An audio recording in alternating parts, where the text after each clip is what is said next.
to stop for a second and think about this moment that I'm having. Because where there is hope, there is healing. And today is no different. Today I am here at Parliament House in Brisbane with fellow adoptees and those that were forced to have their children taken from them, from their arms. Today is the 10-year anniversary of the formal apology where the government finally acknowledged the wrongdoings of taking children from mum's arms and being so discriminative and judgmental and criticising to say that the mums would not be adequate mums. I'm the result of that. My name is Tam Ritchie. My birth name is Tracy Ann Rogers. And for here I stand proud to be part of this momentous activity. And this is what it is. We have a garden in Brisbane. We have roses. You can see Parliament House behind me.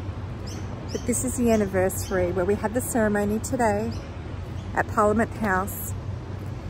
And in order for you to really comprehend and understand and actually get the awareness, I feel it's really important for you to really just sit back for a moment and take a listen. Because it's not okay. It's not okay to separate a child from its mum when that's all it is they know. For my journey, for many of you may or may not know, I was taken from my mum. My mum was forced to give me up because she was a single parent. And that decision was taken away from her to be able to raise me. She was taken to a church in Toowoomba. She lived in Brisbane. And that also meant that she had a 10-year-old daughter to a previous husband who had passed away, who then became separated from her mum. So there's trauma there as well. She had to go away for 12 months without her 10-year-old daughter.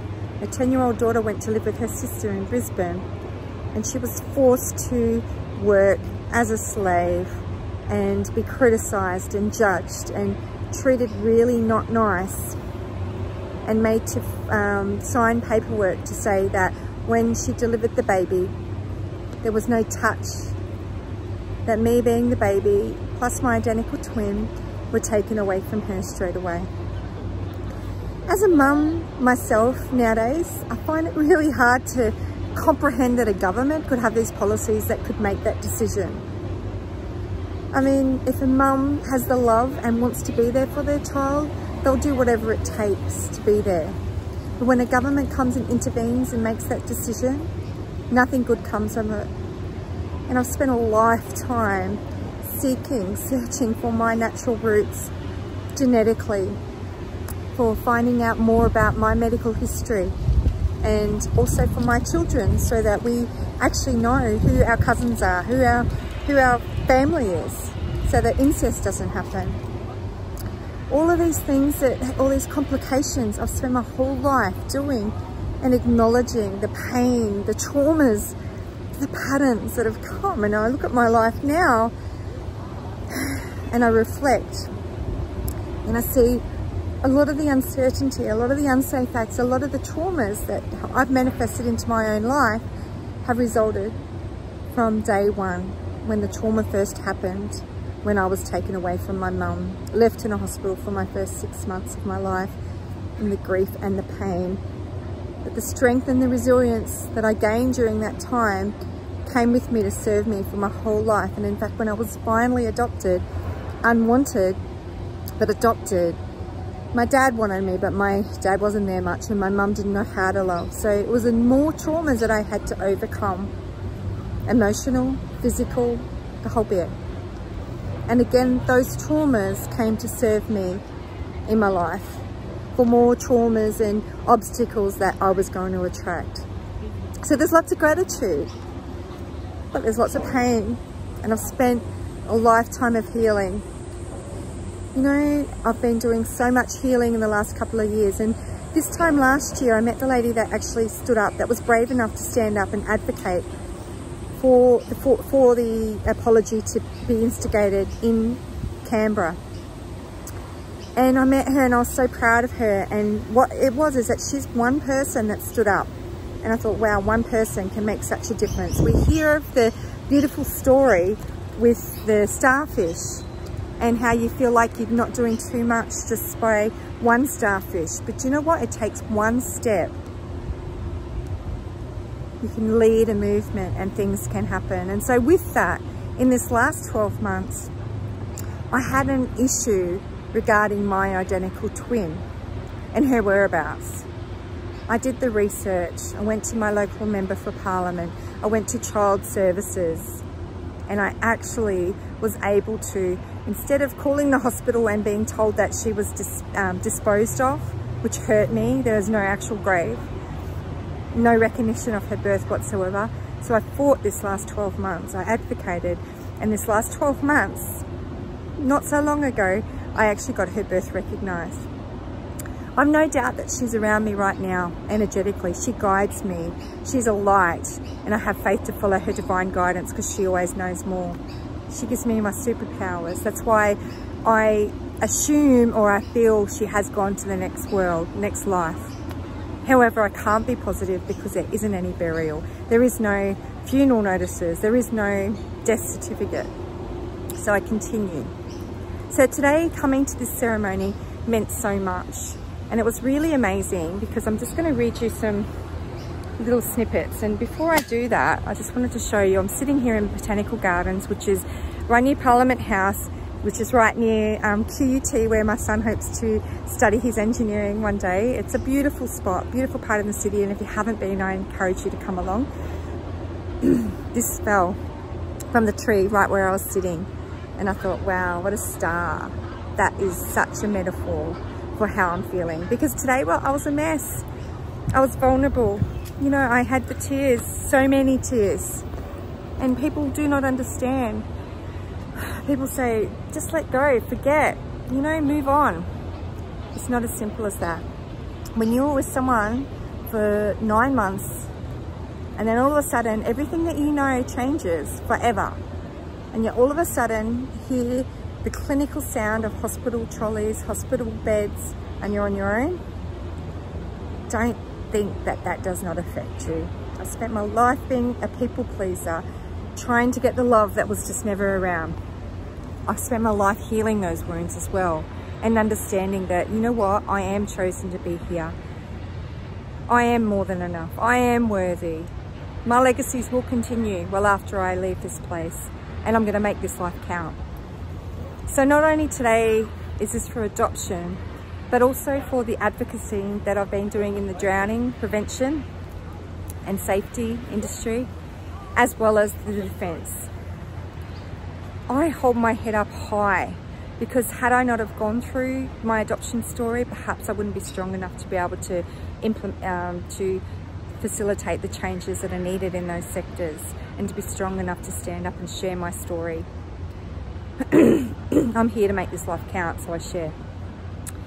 But I wanted to show you a couple of things. So this book was written by, there's a couple of books which I'm going to put maybe put an adoption shop on Zanara, because there's a lot of people that have written beautiful songs and beautiful books, and this is a book. And you can see it's out in the trees, and it says, with hope there's healing. And here I am in the Botanical Gardens with all these beautiful trees that surround me. With trees, they start off with a seed and they flourish through all the storms and they weather through the whole life, and it's very much like adoption. You're born, you're chosen to be here. You have to overcome your first grief from day one. So congratulations to my fellow adoptees for doing that. We spent a lifetime of healing, as I mentioned, but I'm so proud of how far you've come.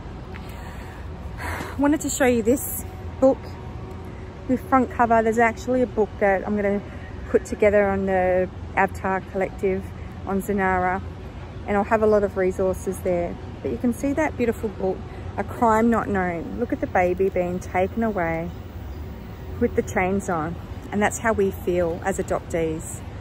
You know, I'm going to read you a little segment, if I can see it. The history behind a crime not known. I'll have to put my glasses on, just give me 1 second.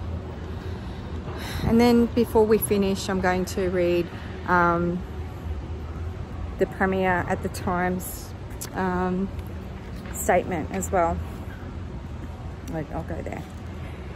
So in 2010 to 2011, Australia held a federal Senate inquiry into the policies and practices of former forced adoptions. This inquiry revealed that there were over 250,000 adoptions between the 1940s to the 1980s, and unethical, unlawful and criminal practices occurred. Absolutely. And this is something that we're told to be quiet and not talk about. Sorry.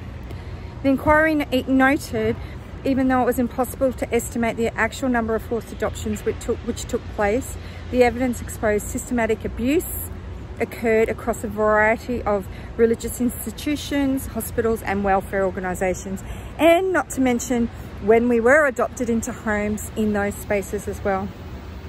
The era of forced adoption is where the mums were held against their will in religious institutions, forced to work in laundries and subjected to abuse, threats and coercion. Many of these women did not want to give up their children. Mothers are also reported being drugged, abused and threatened into giving consent by hospital staff and welfare workers. That to me is just horrific. You know, there wasn't any single mum pension back there, but you know what? Mums are resourceful. You know, no one should be forced to give up their child unless they wanted to. Most of these women, including my mum, were forced. Baby for adoption was secretly placed on the mother's files, even though they loved and wanted to keep their baby.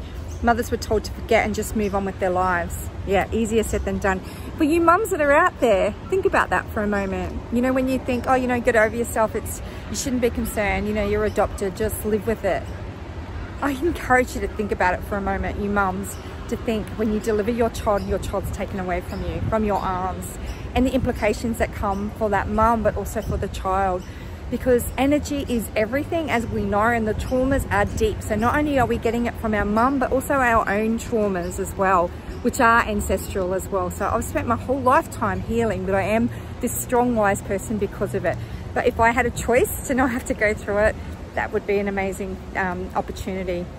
Most fathers were never informed, and they never gave consent for the adoption, and the names were actually omitted from the birth certificates. Babies were removed immediately at birth and denied the love and nurture of their mother and hidden in other sections of the hospitals. Babies who were never adopted were sent into the institutional care, of which I almost ended up at, even though they had a mother who loved and actually wanted them. Adopted babies were issued with a new birth certificate, their names changed, and any record of their true identity was sealed. So my actual name is Tracy Ann, and I was Rogers back then. Obviously I'm married now. So at some point I will be changing my name from Tammy to Tracy Ann. I haven't done that just yet. And I hadn't done it because my adopted mum, who I had to do a lot of healing from, who was my perpetrator and abuser, was still alive. But, you know, and it is difficult being in business to change your name, but it's something that I think that I need to do. So watch this space in my whole healing journey. There's a beautiful song that a lady has written, and it really does sum up a lot of what I've just described. I won't read it because it is quite long. I'll just read the first couple of paragraphs maybe. It is pretty amazing. It says, as I was born, I screamed and cried. They tore me from my mother's side. She begged and cried to no avail, her baby stolen with no trail. They said I was never hers, threatened her with unkind words. Her rights and mine were wiped away. Stamped for adoption became my tale, or my fate. Within the walls of screaming babes, my broken tears fell in silent pain. I died inside, split in two as unfocused eyes searched for you. In broken pieces, in deep despair, your stolen infant was more that you could bear. Never allowed to whisper my name, forced to live a life of shame. You know, it goes on, because as I said, like, I spent my life trying to find my identity, who I am as a person, Why am I here? What's my purpose? All of these things, because I had no idea. I remember looking around, craving in my Cinderella story, looking at people, trying to see similarities, to think, are you my mum? Are you my mum? Because I had no idea. Fortunately, when our daughter, who's now 23, was just a baby herself, I was reunited with my mum, and it was the most special, momentous time. And she's such a beautiful soul, you know, and she would never have chosen to give me up, ever, for adoption. I missed that. I missed my life being with my mum. You know, there's a lot of gifts that came at us as a result, because I think she's very protective, and maybe I might not be as adventurous as what I am right now. But that was taken away from me to discover. So there is a lot of pain with this, and I'm trying to heal these wounds. I'm doing EMDR therapy, colonics, loads of different therapies to move on so I can be the best version of myself. But this is deep, deep, deep wounds. It's the primal wounds, and those primal wounds are really deep. I'm going to be sharing my adoption story. I've got a book that's coming out as a book collaboration through the Avatar Publishing, which is my journey when I first entered this world. So look out for that first. And my chapter is all about my entry into the world. My sister's chapter, who I've met, who was my dad's daughter, actually shares a chapter as well, so it's pretty exciting. But I'm also going to be sharing my full adoption story on a podcast story, which I'll turn into a book as well. That's happening next year, so I'm pretty excited about that as well. Lastly, Campbell Newman came along today, and why that is so important is because 10 years ago he was the Premier in Queensland. He was the leading force behind all of this and the apology in Parliament. He stood by, and he's remembered for his time. He spoke about, you know, being the Premier, and the most important thing that he remembers was the fact that he got this approved, so that every single year there's an apology and there's a celebration. So I just wanted to read a little part of what he said as well. And he says that it's time to apologise for forced adoptions. This is 10 years ago. Queenslanders devastated by past forced adoption practices are set to receive an apology from state government. Premier Campbell Newman today promised his government would publicly apologise at an upcoming sitting of state parliament. Interesting that I went there this year, isn't it? A federal Senate committee inquiry earlier this year found forced adoptions were widespread in the 1950s to 1970s and potentially affected thousands of families. Some women told of being physically shackled to their beds as their children were taken from them. Mr. Newman said many people were haunted each and every day of their lives by the experience. So this is not just the mums, but also the adoptees as well. You know, pretty full on. I'll move over here. We hope the official apology will help ease the pain felt by those people who have been so deeply affected and assist them in their healing process. Only a week ago, this is at the time, 10 years ago, in my electoral office, one of my constituents who was born in 1967 poured out her heart-rending tale of what happened to her mother at birth here in Brisbane. This is quite similar to my story, actually. She's been searching for her identity for 25 years, and that was pretty similar to my story, trying to find my identity for that time.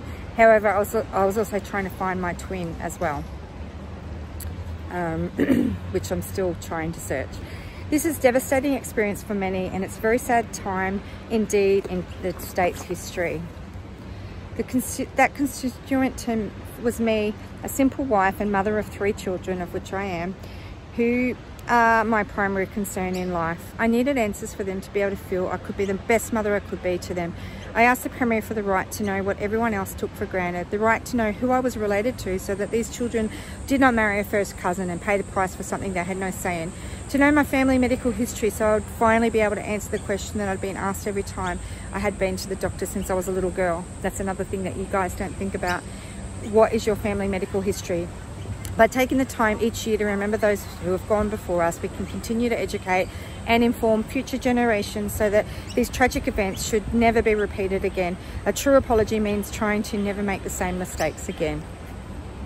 These traumas will continue. They're deep. The wounds are deep, and they will continue for a long time after, because it is energy and we spend our time healing these wounds. So I'm so proud that, first of all, they finally acknowledged it after all those years, and money was exchanged for us children as well back then. It was a racket, you know, and I can't even believe today, in today's world, that things like that happen, but they did happen, you know. And so with change, first comes acknowledgement, followed by apology, followed by changing the actual processes. This time last year, as I mentioned, I was told about this, how it all was started. I went and saw my MP, and that's how I got my my identical twins birth acknowledged. I'm actually in a fight right now against, not against defence, but there was some terrible acts that occurred to me for a very long time that were very unjust. The way it was treated once the court hearing was held was I was treated like the perpetrator. And in fact, years later, many years later, only a few years ago, I was told of an apology. However, that apology did not turn out to be an apology. More so someone in a room fully just ridiculing me, making me feel bad, making me feel like a drama queen for standing up and sharing. And I'm scarred from that. I have PTSD from that time. So this next week coming up, I speak and I'm doing the first process. Now, moving on from that 3-year period, from that time where I was interrogated, I have been acknowledged for the crime that occurred to me, and a formal apology is about to happen. I have support with me, and I'm going to be starting that process next week. I think because of that, there's been a lot of pain and emotions that have come up, especially in my face. I've had to do myofascial massage to release all the tension that's come as a result from the nervous system. But I will stand, I will fight, and I will make sure that I'm acknowledged and apologised, and everyone else is apologised, so that processes and policies do happen to change, so that we can be the change in the world that we need to see, and that this stops so that it doesn't allow others to suffer the same abuse that I went through. I'm Tam, and I'm from Why You Can Too, and I am one person, just like you are one person. I am one person who has suffered a lot of injustices, who has gone through a lot of patterning, a lot of chaos and uncertainty. And I realise that now, and I realise possibly how my whole childhood experience was creating more and more of that. So I've been on a mission to try and heal my wounds, and in the same instance, be strong, stand up, speak up, be the voice for many that aren't quite as strong enough, so that these policies do change. And guess what? I'm one person, you're one person. If you see something in society that's not quite right, you have the power to change it. Stand up and be the best version of yourself, and be the change in the world that you need to see. If I can do this, guess what? You can too. I look forward to seeing you again soon. Bye for now.